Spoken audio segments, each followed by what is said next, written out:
What is up, everybody? It's Dr. Vibe here, host and producer of the award-winning Dr. Vibe Show, the home of Epic Conversations, and I'm the host of Epic Conversations, 2018 Innovation Award winner, 2020 Best Podcast News Award winner, given out by the Canadian Ethnic Media Association. I also you know what? We're having technical. Okay, let's get this right here. Now we're right. 2018 Innovation Award winner, 2020 Best Podcast News Award winner given out by the Canadian Ethnic Media Association. I also co-host and co-produce the only online show in the world for dads, fathers, and male caregivers.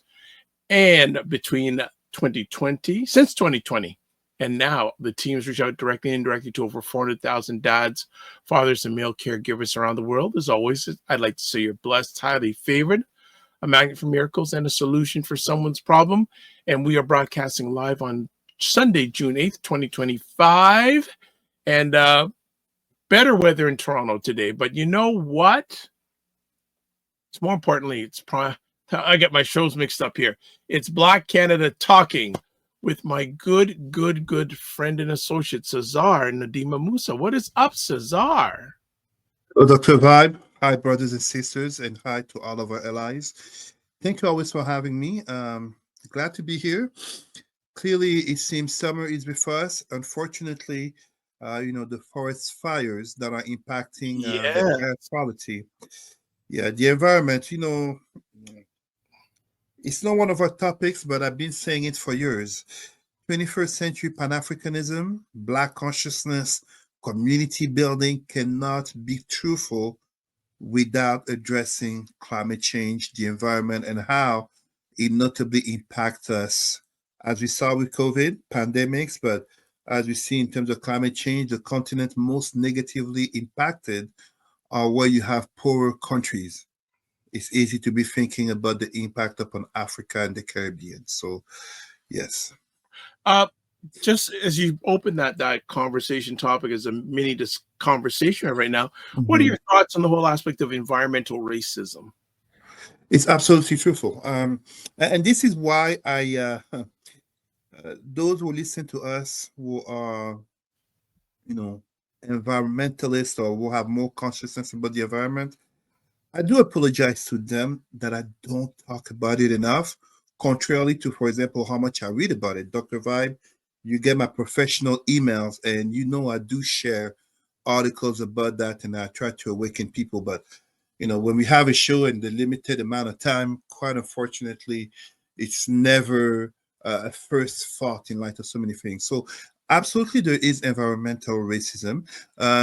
I myself and anyone from Cameroon, as many other countries, we are results of environmental racism. The very structures from white supremacy, so white supremacy, aka racism, but also class systems. If you notice in any city, the richer neighborhoods tend to be in the location that are better poised in regard to the environment, the quality of water, air, etc., etc. A perfect example is to look at from the favelas in Brazil to the hood. Talk about Flint, Michigan. We can talk about. I hate that term because that term is so insulting, but I use it because the people concerned also do reserve for indigenous peoples. Time and time again, environmental racism is all around us because, as in anything that surrounds us, there is a link of power, of predation, of domination and oppression. I'm just going to jump into one of our topics to give an example. The rich and richer people increasing the amount to which they're getting laser eye surgery because, with the risk of global destabilization of the economics, they don't want to suffer from the supply chain that would require contact lenses and solutions. So they have the means to be able to get laser eye surgery. Meanwhile, we're talking about a world in which so many of the poor and poorest can't even afford the glasses for a better eyesight. So yes, environmental racism is all around us. Look at the places that are most polluted. Look at, but not just that are most polluted, but the history to why they became more polluted. The very nature of power. I was actually I'm sharing about that this week about how, for example, the coast of Somalia has been used for dumping toxic material, including toxic nuclear material, having an impact on the soil, the mental health, the physical health of the nearby populations, mixed with a socio-political destabilization between failed government. Less today, we support Somalia to rise up, of course, but failed government and Islamic terrorism. But it's very important to understand this, and this is not to, of course, we will never justify any type of terrorism.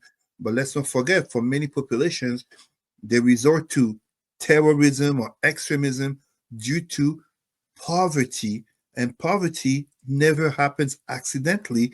There are those, a minority that gets richer, and there's a majority that gets poorer, and eventually it reaches a crisis point that leads some to resort to terrorism. How does that connect to environmental racism? Well, exactly. Look at the environment in which they live in, and even when you look at those who are so-called rich, look at those who are even richer than them, will notably supply them with the means to destabilize the societies. It's the same way as talking about right here, North in the Americas, the situation in Haiti, there is environmental racism. We can easily, uh, it doesn't need a study to figure out who are the poorest, who are the hungriest, who would live in the neighborhoods where you have issues of sanitation. Meanwhile, the richer neighborhoods, just as the armed gangs, where did they get the means to remain on the island? Mm, mm. Before we go to break, where are you off to this week? It sounds like you're traveling as always. Yes, yes. This week I will be in Belleville. I will be in Belleville. So up to the GTA, close to the GTA. Sorry, close to the GTA. But I also I gotta plug that one in. I want to make sure that I can arrive at least for if not for the second quarter of the Oklahoma City Thunder versus Oh, Indiana yes. Pacers, and Yeah. we got Canadians playing on both teams. Salutation to my brother Pascal Siakam of Cameroon, but Yes. but Okay. I gotta give it to our brother Tyrese Dagger Burton, Dagger Burton. That The Dagger I Man. was watching it. Dagger Burton. Harley Burton? Mm-mm. Dagger Burton. Because Dagger Person. the Pacers did not lead the entire game until 0.3 seconds by one, and they won. And it's not the first time he does it. This is the 100%. basketball that we love. This is the basketball that we love. All But right. SGA from SGA from GTA, right? Yeah. GTA, SGA. Or Hamilton. I said the GTA or Hamilton, one of the two. Yeah. Him and the brother Lugens Dort. I Yeah. mean, we'll talk about it in a little bit, maybe, but absolutely, I expect a big comeback from them. It's didn't expect Indiana Pacers to be there in final. I know I'm not the only one, but I'm not a gambling man. But no, I'm really enjoying that, and also enjoying supporting our Canadian team. Let me do the elbows up Edmonton Oilers. Okay. You're showing Canada too much nationalism going on, but no more nationalism since '47. So what? Yeah, yeah. There you go. There you go. All right. So I'm not a nationalist. I'm definitely not nationalist, but I am absolutely patriot. Um, I am a believer of the idea of Canada over time. When I say over time, we go back a few decades ago, before the 1960s. Whether you're black from the Caribbean, black from Africa, we were not welcome in this country. So the evolution of the ideal of Canada, uh, uh, I've had the honor, the privilege, um, the distinction of having represented Canada in three separate sectors: right. in martial arts in my early 20s, in academia in my late 20s, and at the United Nations for the last 3 years in a row. So the standing up for this country and to help to make it be true to its constitution, not to some Judeo-Christian, French, English. No, no, no, no, no. The constitution and the charter in terms of what Canada can become. Kind of just as if we were African Americans right now. I'm patriotic. Never nationalism is a disease of Europeans. Nationalism in terms of what? Never, never. I'm not even a nationalistic nationalist when it comes to Cameroon, because those are creations, right? States, fictional lines, and then people live and die over them. Never. Patriotic in terms of the ideals of what this country can be. Yes. All right. We're going to go for a quick break. And when we come back, we got a number of conversation topics. You can guess what we're going to be chatting about first. I'm going to leave it at that. We'll leave it at that. We will be back in 30 seconds. And Laura Lala here in the house. What is up? The thing that Democrats should take away from the loss isn't what Harris did wrong so much, so as what they did wrong. And I'm going to tell you right now, we are the ones who are going to have to save our own selves. Don't be looking for some white man to come and save you. The people who created the phrase "stay woke" are like, woke ideology. We would have never put those together. And then what is that ideology? Oh, you mean differences? Oh, you mean people who aren't like you? All right, you can catch it Saturday afternoons, 5 p.m. Eastern, 2 p.m. Pacific, primetime Saturday with Aisha and Lala, where they try to make sense of the nonsense going on in America, especially politically. Let's do some homework. Please subscribe to the Dr. Vibe Show on YouTube and hit the notification button. Also, like the Dr. Vibe Show on LinkedIn, Facebook, and Instagram. Also, if you want to advertise your business, product, or service on any of the platforms that I appear on, please email me dr.vibe at the drvibeshow.com. And then Dr. Tachi, Indie Soup Media, independent content creators platform, which I'm a part of, and also on the advisory board. Got about 25 independent content creators, and in about 14 months, the platform has almost 30,000 YouTube subscribers, which makes it in the top 4% of all YouTube channels when it comes to subscribers. And then finally, if you want to get a hold of Cesar, email address president@rootsandculturecanada.com, and then Facebook at Cesar Remy Emery. All right. I think people want to hear what you have to say about the two bros, 47 and Musk. You have money, power, and no respect. Go for it, my man. Well, that's exactly it. Money, power, no respect. So who is surprised at what is happening right now? It was said from the very start, two big egos, narcissistic men. How long would it last? It seems 4 months is the time of the divorce that's happening here over the so-called big, beautiful bill. And you will notice, Dr. Vibe, it is interesting how Republicans come to power claiming to, drain the swamp, and yet add more corruption, talking about reducing the government expenses. Big government is a liberal thing, and yet they just add on to it, while making the poor poorer and enriching the rich and the richer. Let me put some perspective into this conversation. The disagreement that started over the bill, this abomination regarding notably health expenditures, but of course, they would not dare to limit or diminish the defense expenses that are actually over $1 trillion. There's the official mentioning of expenses for the defense, usually 800, 900 billions, but you add the consultants, you add the etc., the three little dots and the fine prints, it's over $1 trillion. They don't tackle that.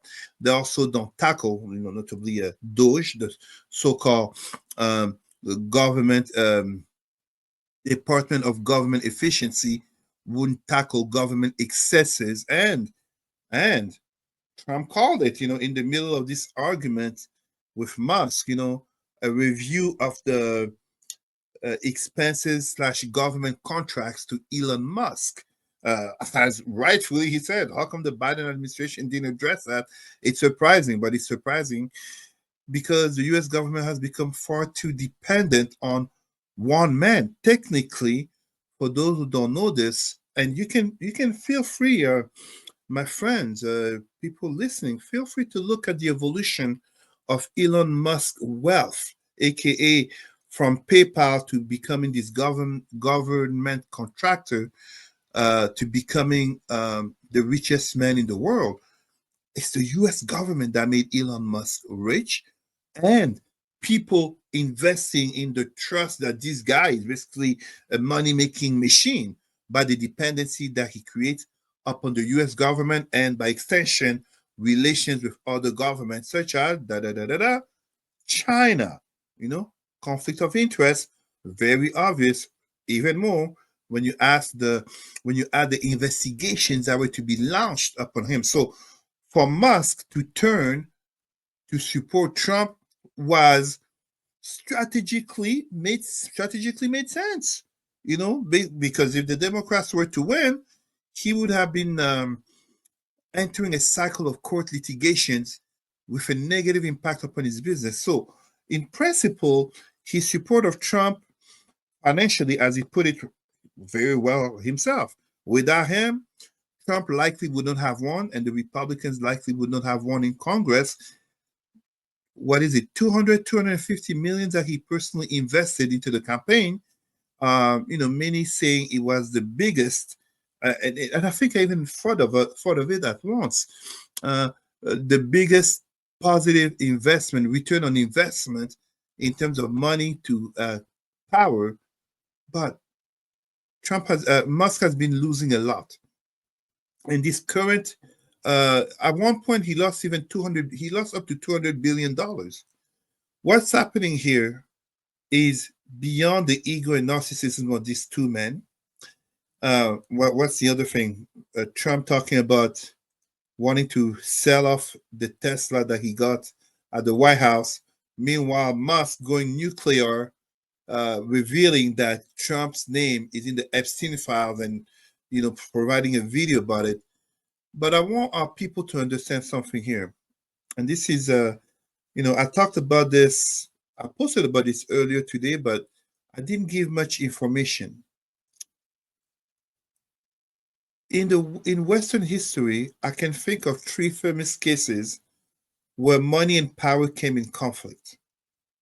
Those who know a little bit of history may follow me here. So this is not about so-called, example, the French Revolution, where the bourgeoisie got in conflict with the aristocracy, aka the noble class, the bourgeois versus the noble class, and manipulated the people. So people have this notion that the French Revolution was about the people versus the nobility, but no, there was also the bourgeois. Just like the American Revolution, the George Washington and the fathers of the revolution, they were the bourgeois. They just you kind of use a speech narrative to mobilize the masses against those above you, aka the nobility, aka the crown, the French crown, the British crown. But the three examples that I'd like to give in ancient Rome, because if you want to understand Western history, you must always start looking at ancient Greece, ancient Rome's parallels, lessons of history. In ancient Rome, there was a time when what's his name? Julius Caesar, Pompey, and Croesus had what was called the triumvirate. Triumvirate in terms of these three men. Croesus was the richest citizen of Rome. Pompey was the most admired. Pompey Magnus, that was literally his name, Pompey the Great. And you had the ambitious, skillful, bold Julius Caesar making a name for himself. In the conflict that ended up ensuing for ultimate power in Rome, and for those who don't know this, Julius Caesar was not an emperor, he was a dictator, but not a dictator as we understand it today.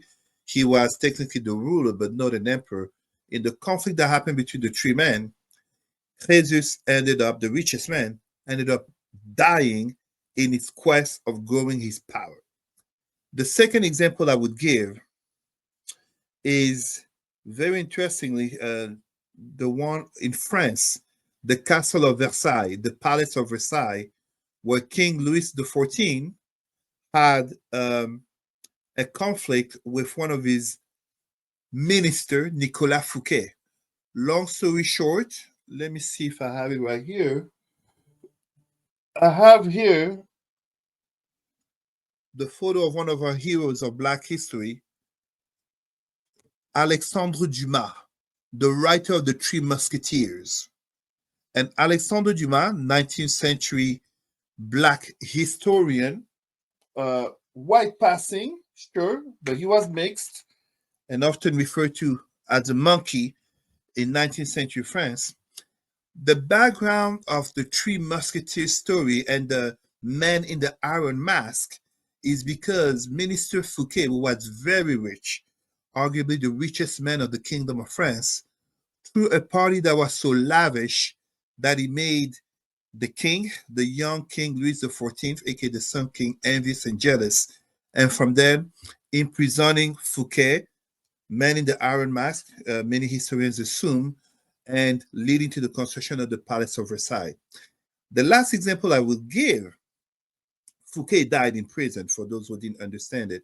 The last example I will give is the Bolshevik Revolution of 1917, in which you had the rich class, and notably supported by foreign powers, trying to wrestle control, aka save the Romanov monarchy, versus those who through conflict, through power struggles, aka the Bolshevik, came to power.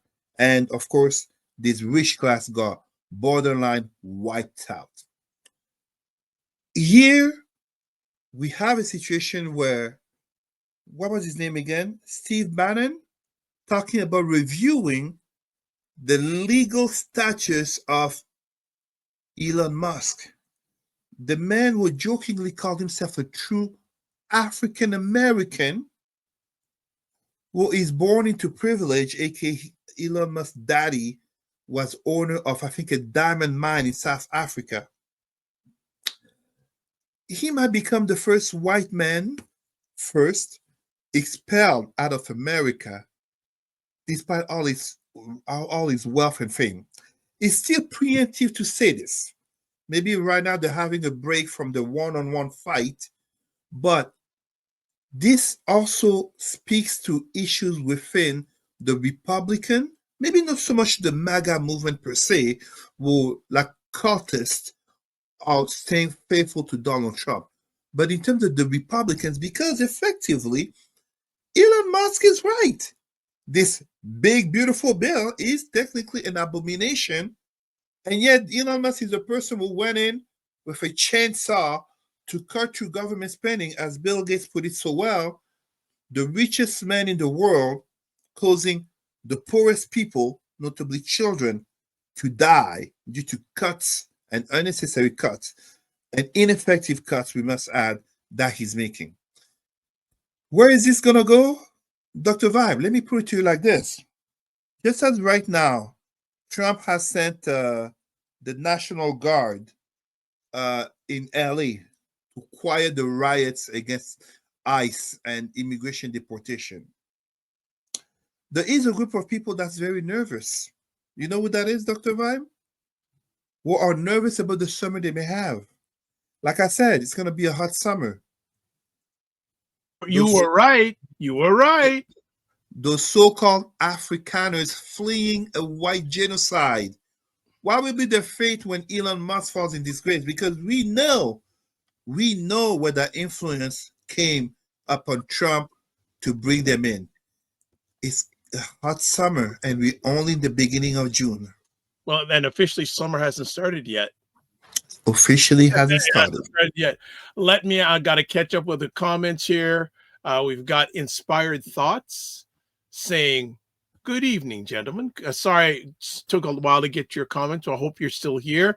And then Matt Duffy. Matt, good to always have you here. Matt is saying, Musk only has power because he used generational wealth to buy PayPal and use the money to further enhance his wealth. He boasts that he is self-made, but it's all an act. That's what I read. There you go. Let me ask, what do you feel is going to happen next with this? Oh, thank you. Inspired Thought says still here. Good. You're still here. Fantastic. What do you think is the next step? Like 47 said he has no interest in speaking to Musk. You can't. No. I don't buy that for a second. Donald Trump has shown two sides at the same time. One side that he can forgive as long as you come back, on your knees, begging to be back in. But you see, Musk is not your regular person. You're kidding. The most powerful man in the world versus the richest man in the world. However, there is a sense of honor that comes to it in terms of the nature of the disrespect, the crossing the line. We're talking about a Donald Trump who will go down in history as the president who has committed statutory rape. I mean, we can use legalistic jargon, but to anyone who's honest, it pretty much sounds like the president is a rapist, on top of being a thief, on top of being racist, on top of being insurrectionist. It adds up. But here, this is not just something in court. This is something by someone beyond having X/Twitter has a lot of fans. The so-called tech bros, the so-called young white men will look up to have. I mean, Musk has how many kids by now? 12, maybe 13? And, nobody's thinking of stereotyping him the way we would stereotype a brother who has 2 or 3 kids by 2 or 3 different mothers. No, it's Musk, the richest man in the world. There will be a conversation, there will be a reply, there will be something like some unexpected investigation type of thing. Musk lost his mind in terms of losing how do you call that, contracts regarding electric vehicles, right? Yeah, well, that I just want to interrupt you there. Some people are saying because the Republicans are taking out the credits or the subsidies for electronic vehicles in the big beautiful bill, that's why he's gone rogue. But that's Musk's fault. The demographics of people who buy electric vehicles does not tend to be Republican. So he literally put his money on Trump to save himself from investigations without calculating that the people who buy his products don't tend to be Republican and poor. They tend to be Democrat and middle class and above. And to make it worse, due to his political venture, what ends up happening across the world, including in China, if I'm not mistaken, the sales of Teslas have been plummeting, notably with the Chinese company, electric vehicle company, BYD, increasing. It's fascinating. I would want to be in Musk's shoes because, being sent back to South Africa is not the worst thing that could happen to him. That arguably could be the nicest thing that could happen to him because even where he's at now, having moved his headquarters to Texas, notably for tax impositions, but also for culture, the culture war and all that, Texas is a red state. Texas is a traditional red state.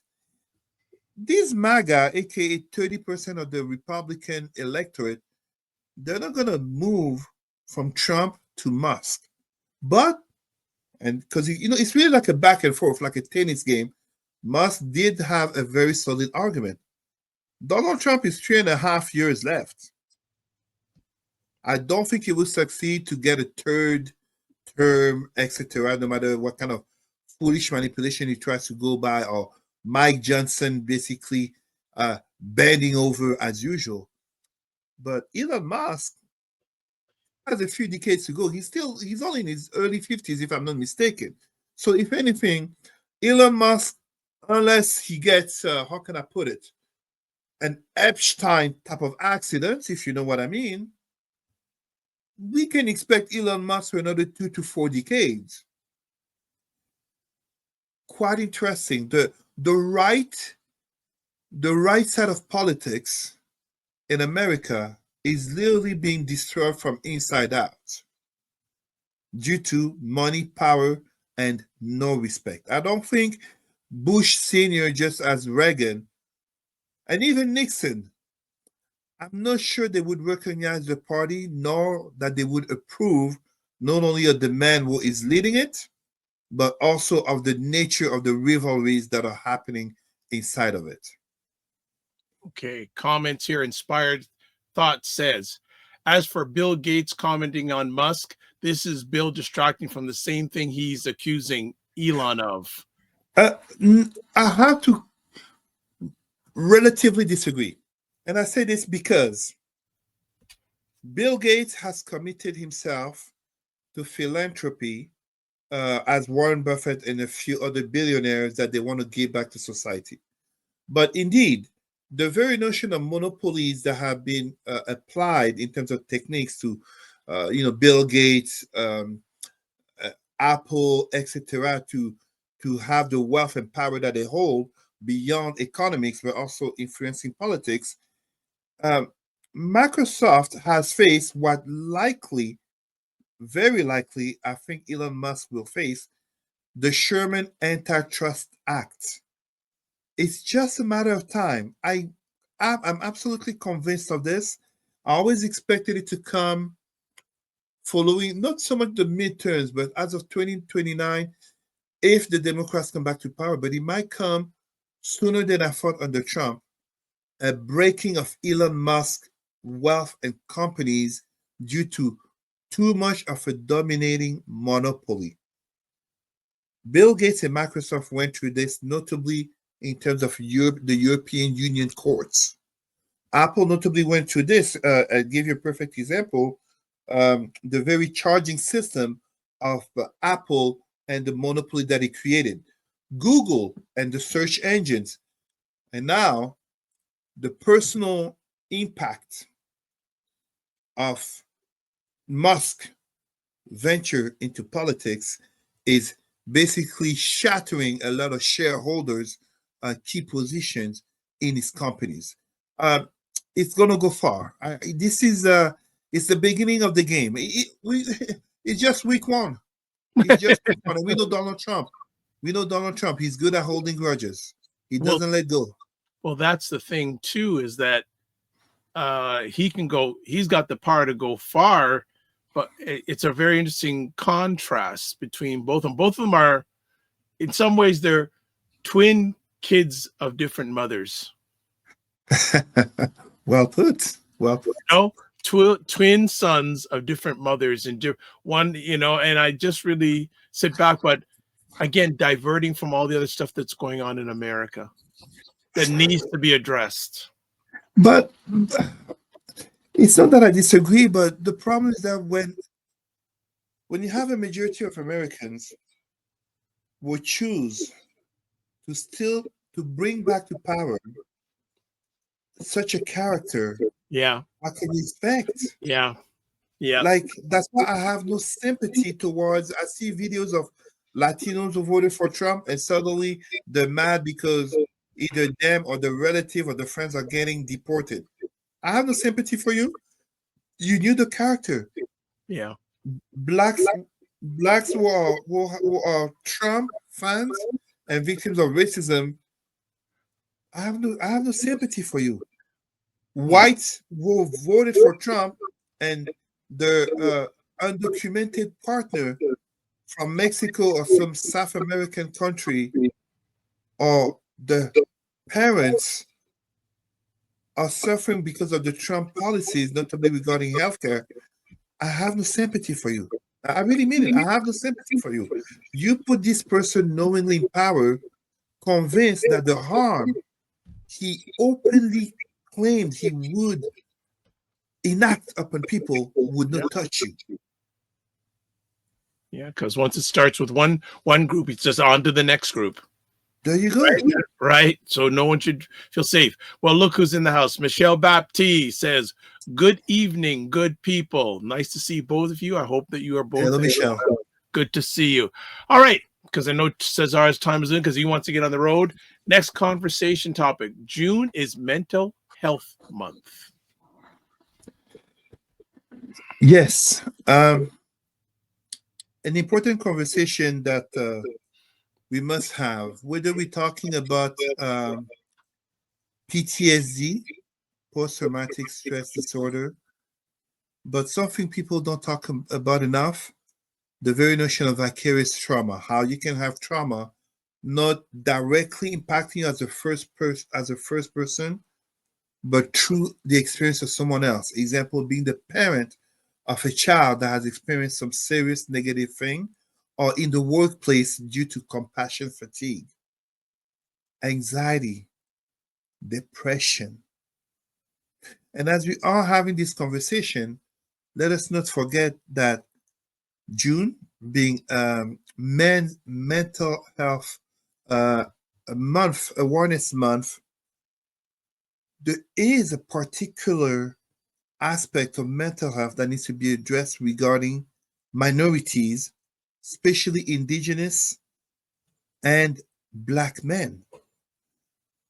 A legacy of slavery and colonization that still gives us systemic racism, but also the very realities as in the Black community, speaking of gender dynamics in terms of conflict between men and women, white acceptance in terms of the behaviors of far too many were done there were unable to be authentically Black, but simply the very notion of survival. And I'm not talking survival just in terms of paying bills.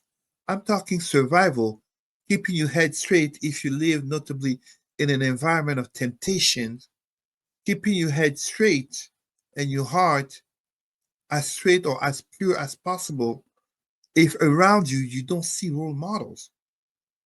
I don't want to address the P. Diddy, Puffy, Sean Diddy Combs, and what's her name, Cassie situation and everything connected to that, but it speaks heavily of mental health in our community. Whether we look at P. Diddy, R. Kelly, um, Bill Crosby, the story of what's her name, uh, the female singer Stallion something. Megan Thee Stallion? No? Yes, and Okay. the rapper Tory Lanez, I believe. Yes. On how he shot her in the foot or something like that, and got And her. apparently it wasn't even him. But we look at the behavior, the misbehavior of. I mean, I've never thought of him as a genius. I only liked him once when he said his truth over 10 years ago, 20 years ago now.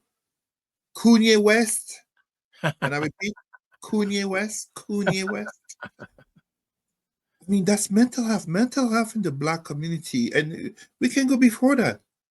Let's be honest, my Black people. Whitney Houston, Michael Jackson. Look, often in our Black community, we tend to hide mental health either as satire, joking, or claims of, you need to pray more, or Jesus or the devil, whatever, have overtaken you. We have, we find it funny or interesting to see people, as I shared today, actually, as today is Sunday, and I like to share on religious matters on my wall on Facebook on Sundays. We even having white people going to Black churches and acting a fool, throwing themselves on the floor and shaking and claiming to speak tongues. Charlatans, all of them. But it speaks again to mental health. It speaks to a community where we say Black community, sure, because we have the skin color, but are we a community of care? Do we see ourselves as skinfolk or kinfolk? AKA, as our brother Malcolm X said, am I my brother's keeper? And we look out for one another. I'm saying this furthermore. I don't, I was a little bit conflicted. Should I come into this conversation and throw a bunch of numbers and statistics? No, I don't think so. I think it's that conversation where we need to, you know, look at our brothers and sisters and allow me to expand beyond skin color. Look at the next human being. And when we say Ubuntu,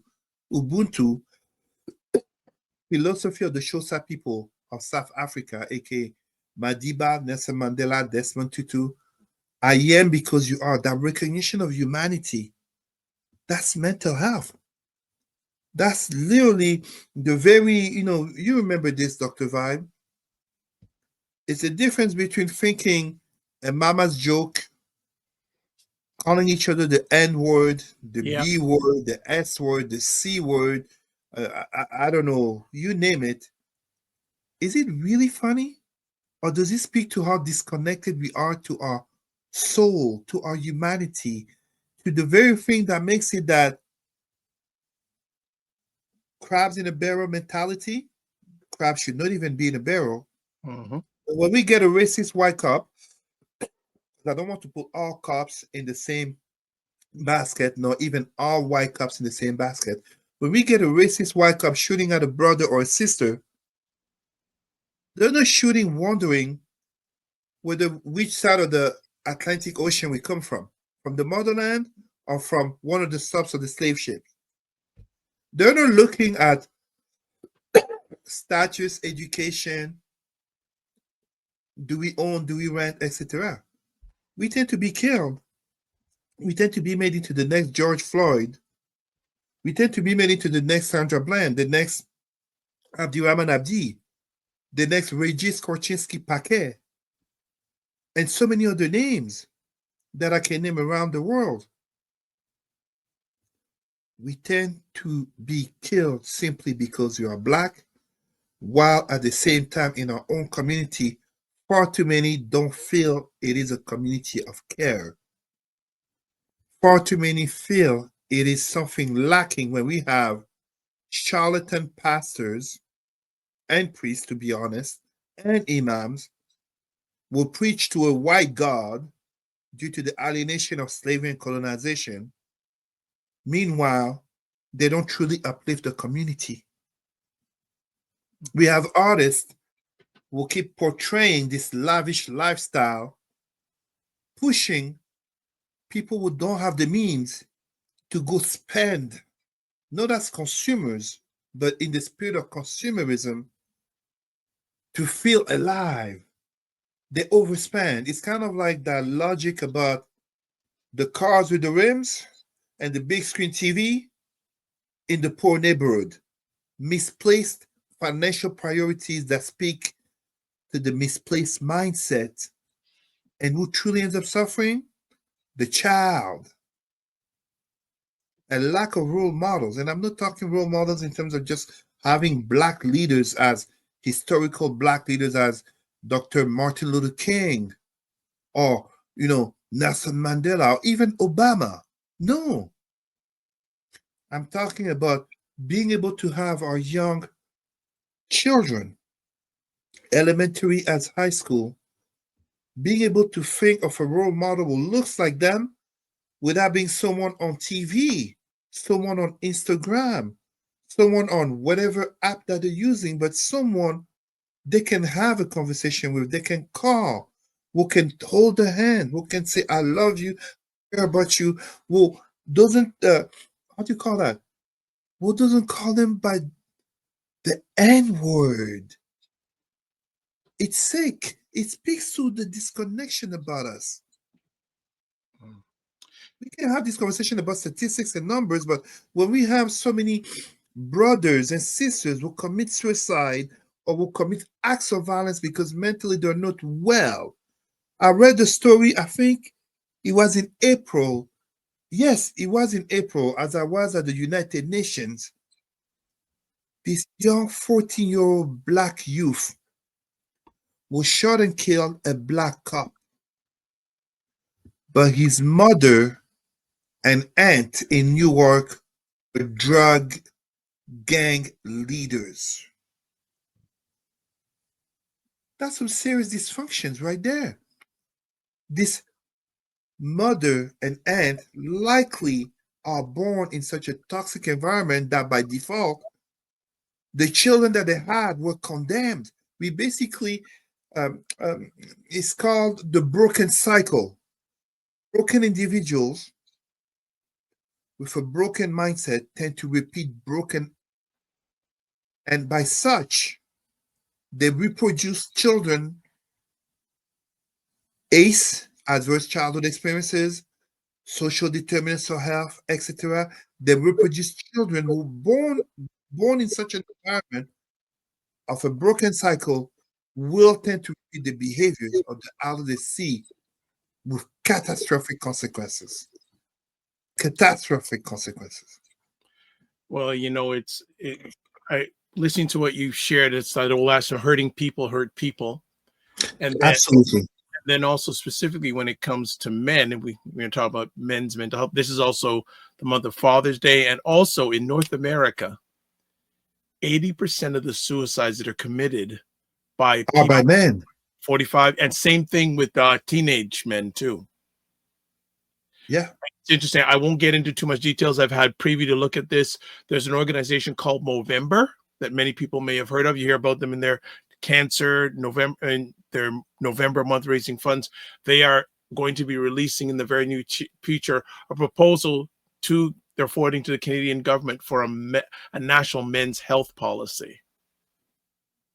And this is an important conversation furthermore because far too many people, notably women, die of it due to negative sentiments towards men, due to misandry, hatred towards men, due to, notably as we are black men, looking at black men as always making up excuses instead of tackling the white men in the fight against white supremacy, which is an absolute lie.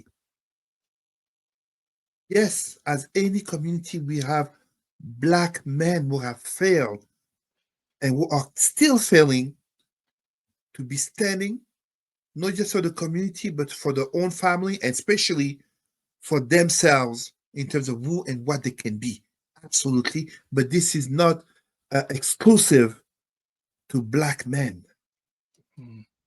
But to use that is basically to be blind to all the fine brothers and sisters who are standing up and being role models and honoring the race, the ancestors, and creating a better future for our children and our descendants. Hurt people hurt people. Yeah. And we have far too many of that in our community. They can harm themselves, yes, suicide, and too often they harm others due to their own pain. True. I know our time is tight, Cesar, so I want to ask you, do you want to finish off with this topic or do you want to fit in one more? We can fit in one more. It doesn't really have to be, it really doesn't have to be long. It's a very short topic, the third one. Before we get there, Aspire Thoughts has this comment: take a closer look at the structure of the foundation, which was given to him as a gift from his father. I guess she's talking about Elon Musk. Look even harder at the outcomes of many of the projects he is attached to. So there you go. All right. Final conversation topic before we let Cesar get on the road. Black athletes. Yes. Representation. So this is very much, it's a global conversation, as we know, in terms of black athletes, and the contrast between black men and women, Simone Biles, Serena Williams, but especially black men. Coco Gauff, yes, congratulations. French Congratulations Open to our young sister for winning the French Open, of course.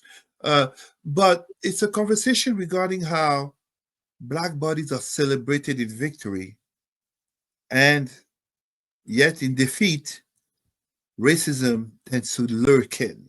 A reminder that we are first and foremost and only seen as black.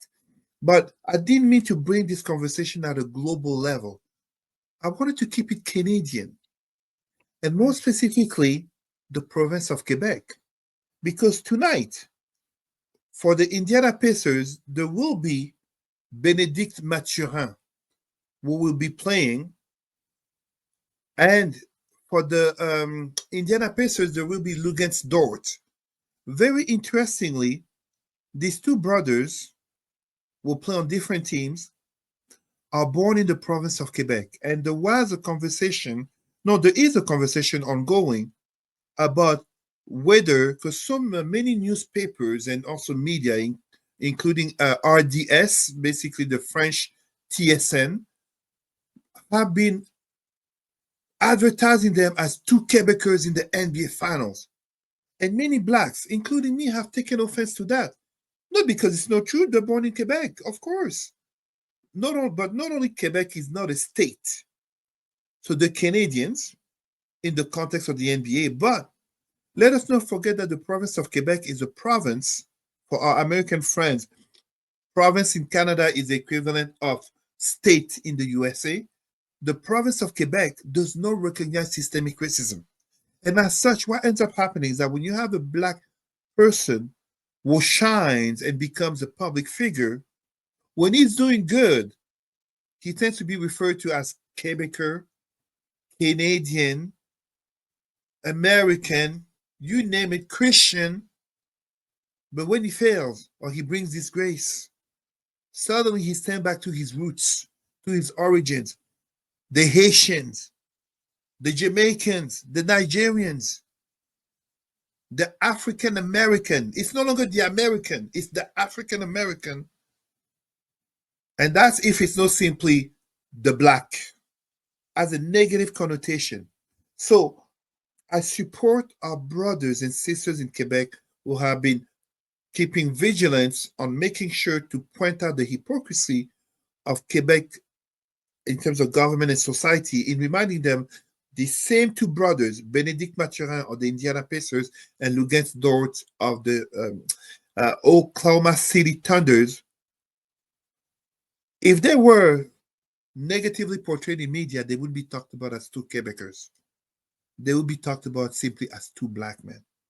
And it's not just a descriptive in terms of the skin color, because we know that those are the same media who don't exactly talk about two white men in terms of the language. So that's basically what I want to bring.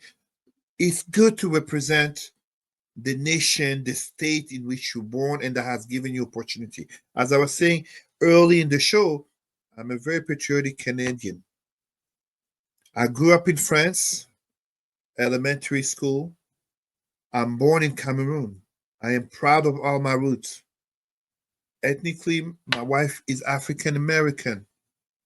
I am honored to have traveled the world. I'm honored to have friends and colleagues from all over the world, from Brazil to England to you name it, Egypt, etc., China. Great. I salute our people who follow me, who have sent me messages from China, Taiwan, or Malaysia. There you go, all over the world. But let us not be hypocrite.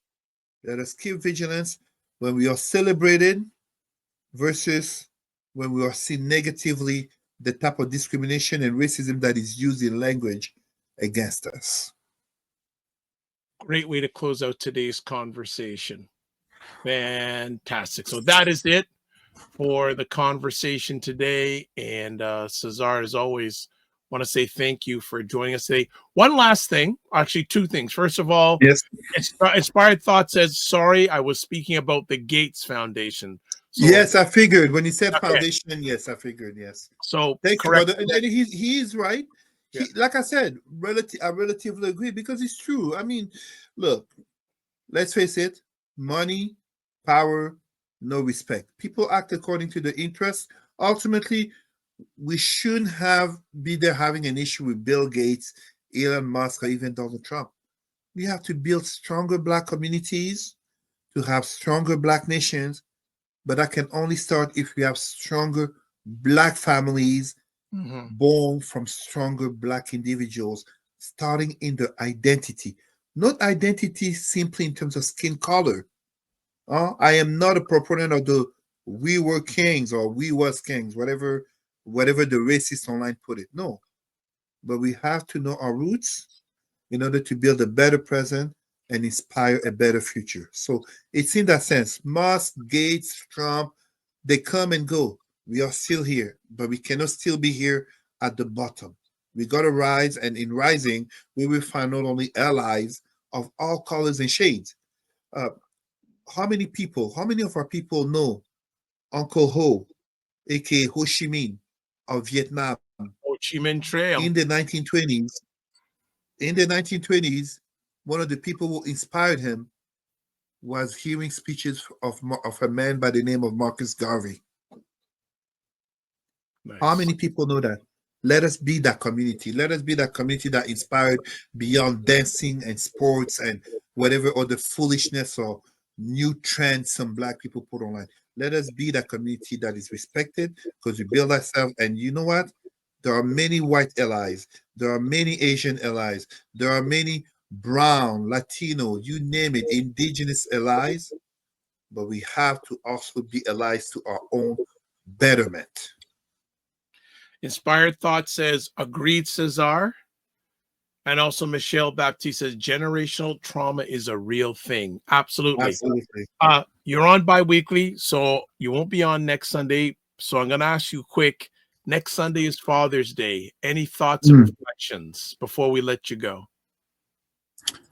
Well, I'm going to inspire myself from women who may not be mothers in terms of having given birth, but will notably have lost children due to miscarriage and abortion. Happy Father's Day to all of our brothers and all the men out there, whether or not you have a child. And I say this as a father, but notably as one who, before he was even a father, people would come to him, look up as a role model, look up as someone to inspire. You may not have a father necessarily by birth, but maybe for a minute, you sounded like a father to someone who needed to hear from you. Happy Father's Day, of course, to those who are fathers in the literal sense, but also to those who may be role model, who may be inspiring, and who, even if it's just for a minute, did sound like a father to someone who needed them. Beautiful close. If you want to get a hold of Cesar, email president@rootsandculturecanada.com.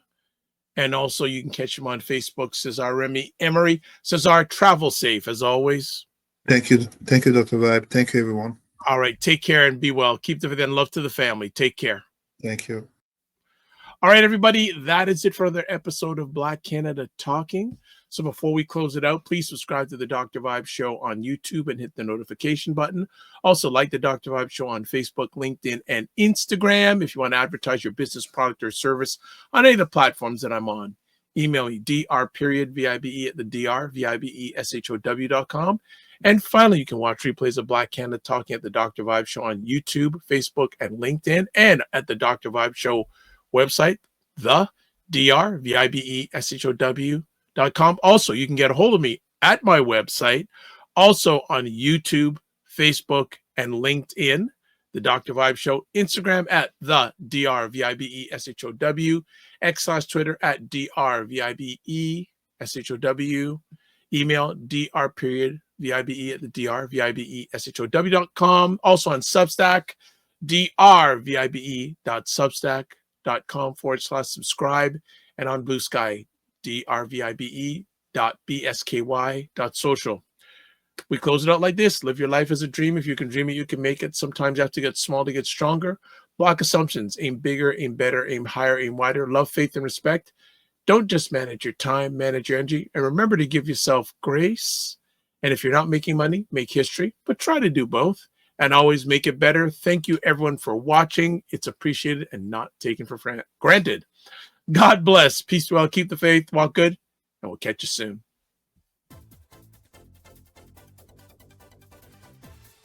Just take a quick moment.